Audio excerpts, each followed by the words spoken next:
tardes, maestros. Buenas tardes, profesor. En esta tarde vamos a comenzar con el tema del uso de herramientas y estrategias de evaluación en el aula en México. Pues a continuación vamos a presentar los resultados nacionales sobre la frecuencia con la cual se utilizan algunas herramientas de evaluación por los profesores de primaria en México. Esto sin importar los propósitos, que ya sabemos que pueden ser formativos o sumativos.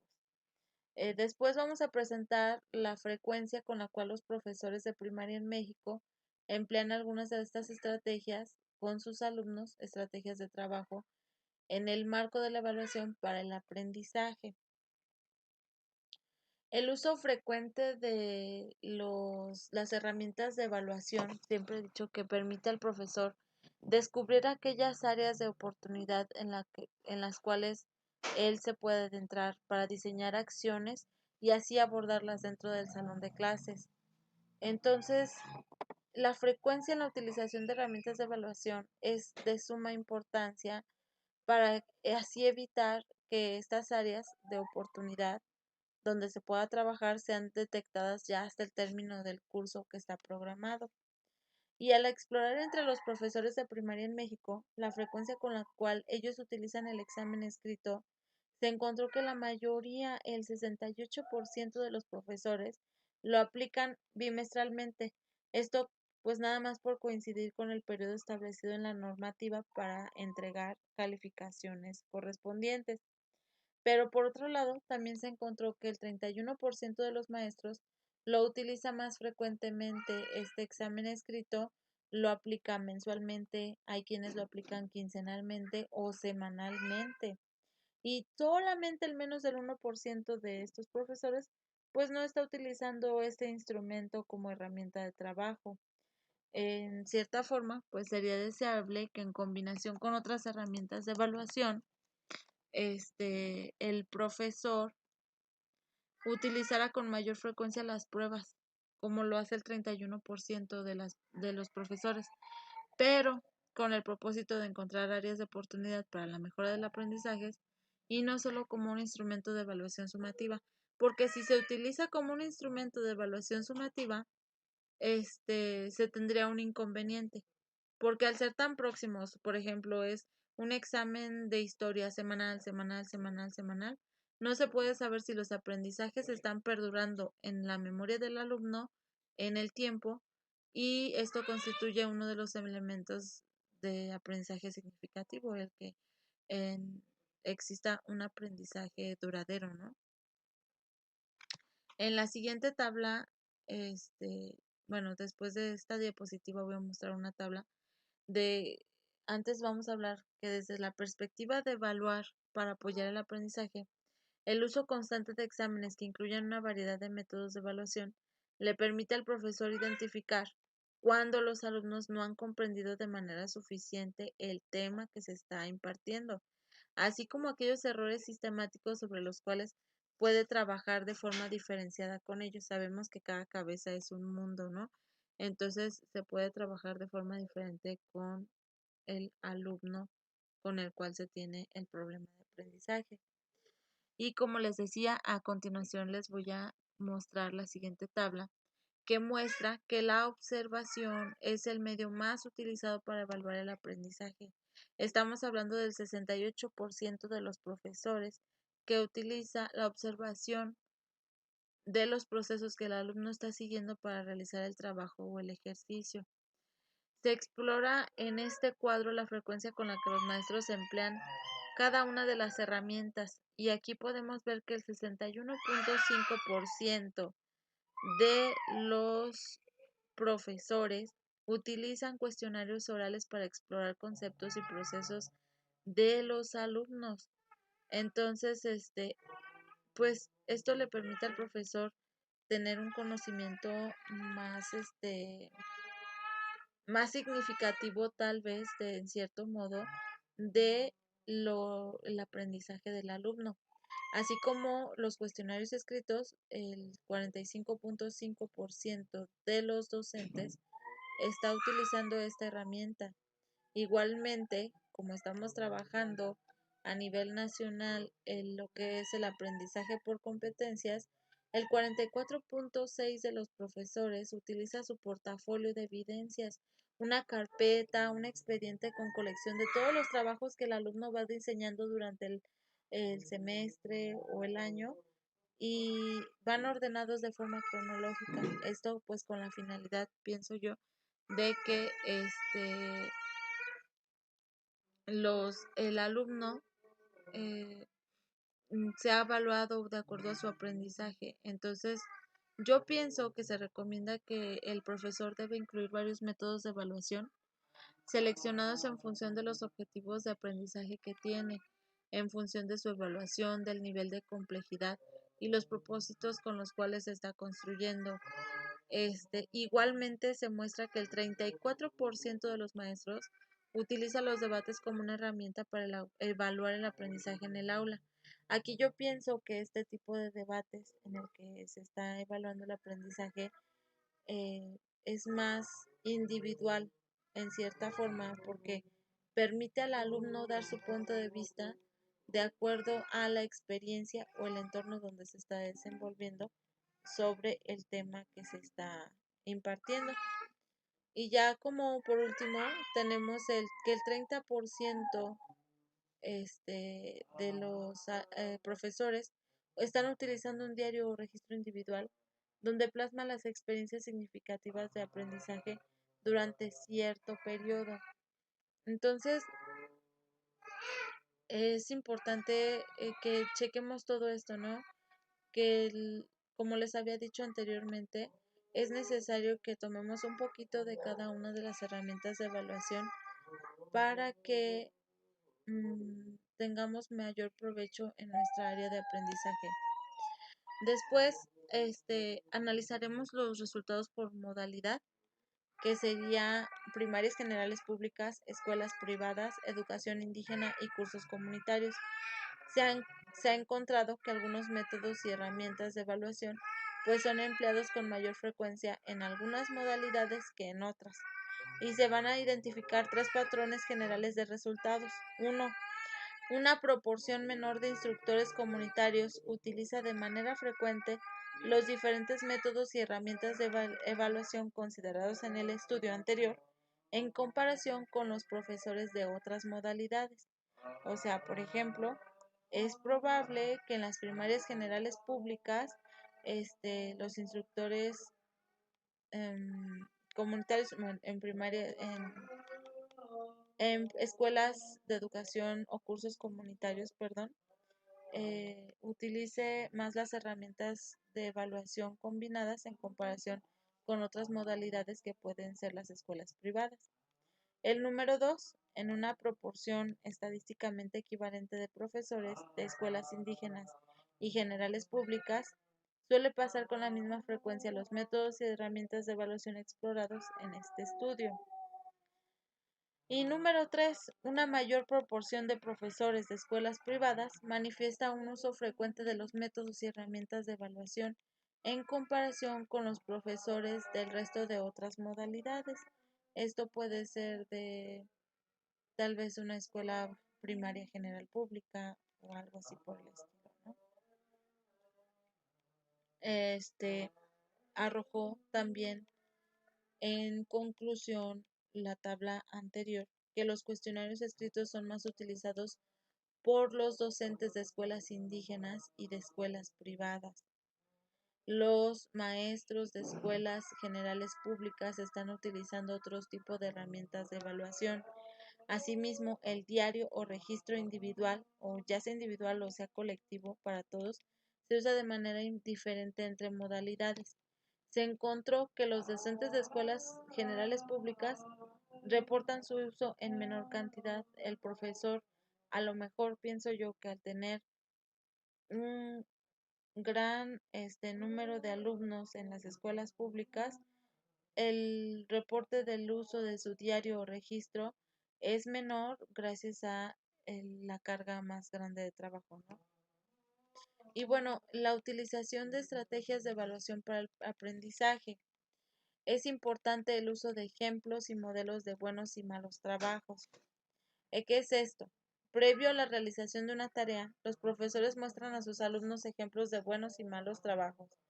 Puede ser, por ejemplo, yo dejé una maqueta del sistema solar y muestro a mi alumno la mejor maqueta del alumno de la clase anterior y como esta maqueta la muestro como ejemplo de bueno.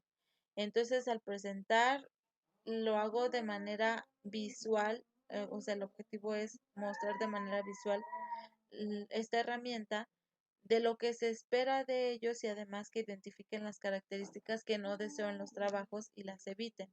Esto es un ejemplo. Yo en mi maqueta les estoy mencionando que mi alumno no tuvo enmendaduras o no tuvo borrones, manchones y tratamos de desear que eviten los alumnos manchones y borrones en su maqueta, ¿no?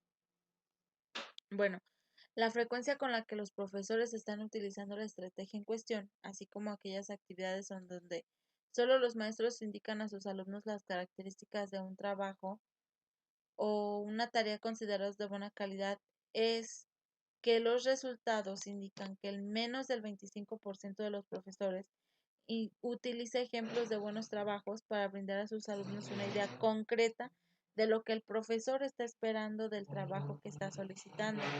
Y alrededor del 20% de los profesores les muestra mediante un ejemplo claro el proceso que se sigue para el desarrollo de su trabajo, donde se puede apreciar la evolución desde las características iniciales, cómo comenzó el trabajo, hasta la transformación con la aplicación de las características deseadas. Entonces, al ofrecer solo indicaciones de las características deseables en un trabajo, sin brindar ejemplos concretos y ofrecer una guía pues pautada, como le está tratando de indicar el, el 20% de los profesores, se corre el riesgo de que las indicaciones sean mal interpretadas o sean interpretadas de manera muy vaga, con vacíos en algunos de sus elementos, o saben que en el peor de los casos de forma equivocada y como consecuencia se realizan trabajos con especificaciones distintas a las esperadas. Entonces yo soy de los profesores que están de acuerdo con que se utilicen ejemplos y modelos de buenos y malos trabajos. Y bueno, asimismo, se trata de que este, brindar retroalimentación descriptiva de manera regular, en contraste con la retroalimentación evaluativa, significa que el profesor muestre a los alumnos información detallada sobre sus fortalezas y debilidades. Este,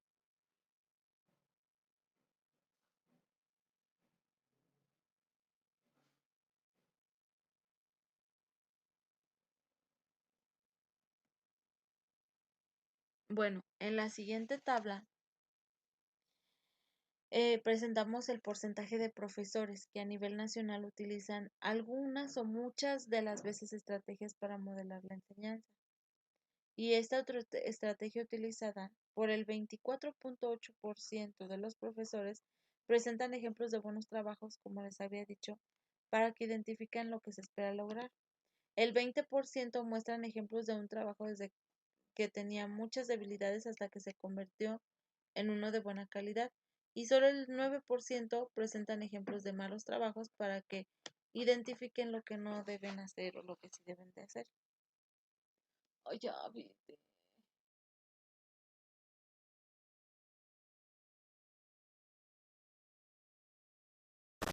Ofrecer a los alumnos retroalimentación descriptiva de manera regular.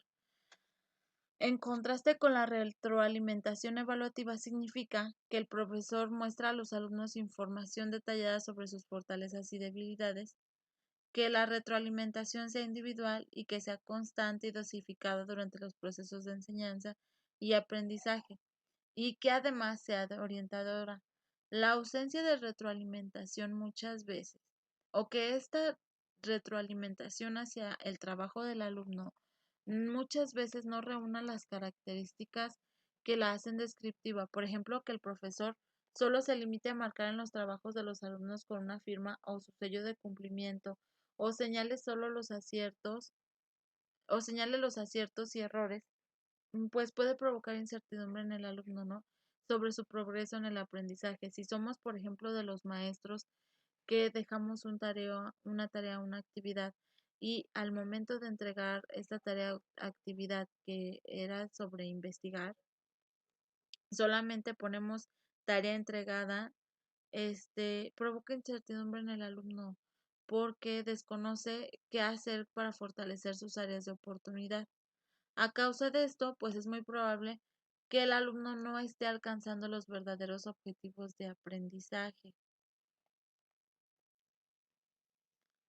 Se investigó también si los profesores están utilizando con cada uno de sus alumnos algunas estrategias para retroalimentar su desempeño. Y se trata de 4 estrategias con distintos niveles de retroalimentación. Fíjense que estas estrategias de retroalimentación que están utilizando los profesores son las siguientes. La primera estrategia es firmar con ello el trabajo cumplido de un alumno. Esto no brinda ningún tipo de retroalimentación al alumno sobre el desempeño, salvo la seguridad de que el profesor pues está recibiendo el trabajo o la tarea. El 70% de los profesores está realizando esta estrategia utilizada.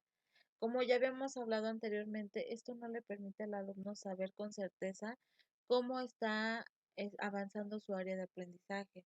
El 62.9% de los profesores asignan una calificación considerando aciertos y errores. Esta consiste en que asignan una calificación a los trabajos y tareas de los alumnos a partir de ciertos errores y aciertos obtenidos y permite pues al estudiante tener una visión global sobre el nivel de calidad de su trabajo. Aún no es una visión al 100%. El 80% que se está utilizando la tercera estrategia de retroalimentación consiste en indicar de manera individualizada los aciertos y errores de los trabajos o tareas de los alumnos. Esto ya favorece el conocimiento del estudiante sobre sus fortalezas y debilidades. Y el 70% de los profesores utilizan la estrategia de decir cómo pueden corregir estos errores que cometieron y cómo pueden solucionar estos errores ya cometidos. Es necesario señalar que la convivencia de realizar más estudios para entregar el grado en el que los profesores de México utilizan la retroalimentación. Ah, corte.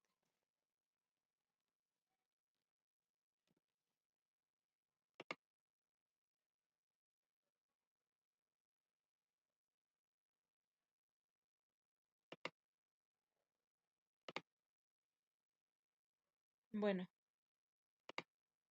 y otra de las estrategias que favorece la evaluación para el aprendizaje es enseñar a los alumnos a autoevaluarse y establecer metas. Esta actividad, no saben, va a favorecer que los educandos vivan situaciones reales y concretas, que tengan autoconocimiento y después de su autoconocimiento conozcan su autoevaluación para establecer sus propias metas hacia dónde quieren llegar y lo que van a alcanzar. Esta actividad, pues favorece que estos educandos, como había dicho, vivan situaciones reales y concretas y que aprendan de su profesor cómo debería ser la evaluación propia y la de sus compañeros. A veces la escasa presencia de estas actividades en el aula puede ser debido a que es probable que la visión tradicional del alumno como receptor de información y no tiene una visión como agente activo en su aprendizaje. Entonces, al preguntarle tú al alumno, ¿cuál es tu autoevaluación? ¿Cómo ves tu aprendizaje? Pues no le va a parecer tan familiar porque está acostumbrado pues a otro tipo de cosas, ¿no? Asimismo, vamos a ver que otra de las herramientas con respecto a la evaluación es la autoevaluación y coevaluación, el involucramiento de los alumnos en la autorreflexión, monitoreo y compartición de su aprendizaje. Con respecto a la autoevaluación, se indagó la frecuencia con la cual el profesor pide a los alumnos revisar de manera individual sus propios trabajos y tareas, y su aplicación está favoreciendo el pensamiento autocrítico, hace más conscientes a los educandos de la utilidad de la evaluación y de sus efectos. Está favoreciendo la detección de áreas de oportunidad que pudieran pasar desapercibidas y ayuda al alumno a responsabilizarse de sí mismo de su aprendizaje. Entonces, para mí en lo personal, perdón, es muy importante la autoevaluación. Pero saben que a pesar de su importancia, los resultados que se han hecho en las investigaciones indican que esta práctica es utilizada de forma frecuente solo por poco más de 46% de los maestros y casi 15% de los profesores nunca la utilizan. Yo creo que promover su uso adecuado favorecería en los alumnos una visión de sí mismos como agentes activos en su aprendizaje, lo cual propiciaría pues un desarrollo mayor del pensamiento autocrítico y de responsabilidad hacia su aprendizaje. Al mismo tiempo, pues puede generar una visión más completa de responsabilidad de la utilidad de la evaluación, ya sea sumativa o formativa. Hablando de la coevaluación, con respecto a esta, sabemos que la coevaluación se analiza con la frecuencia con la que el profesor pide a los alumnos revisen los trabajos o tareas de sus compañeros, realizan una actividad en clase o una pequeña evaluación y se le pide a los alumnos que se evalúen entre ellos mismos. O pasa un compañero a hacer su exposición y se le pide a los alumnos que pongan alguna crítica o alguna evaluación de la exposición del compañero que pasó al frente. La realización frecuente de esta actividad favorece el pensamiento crítico, estimula la confianza para plantear dudas a los compañeros y al profesor, y esto como que siento que va a generar un ambiente donde se considera parte de la naturaleza humana cometer errores y encontrar la forma de que no ocurran de nuevo.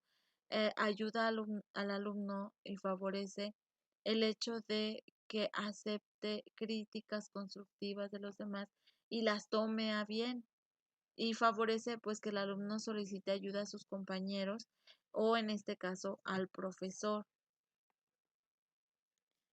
Ya como conclusión, pues las herramientas para evaluar el aprendizaje más utilizadas, si se dieron cuenta, para una mayor proporción de profesores de primaria en México son la observación al alumno de cómo va realizando el proceso y las preguntas directas, ya sea en examen escrito o examen oral.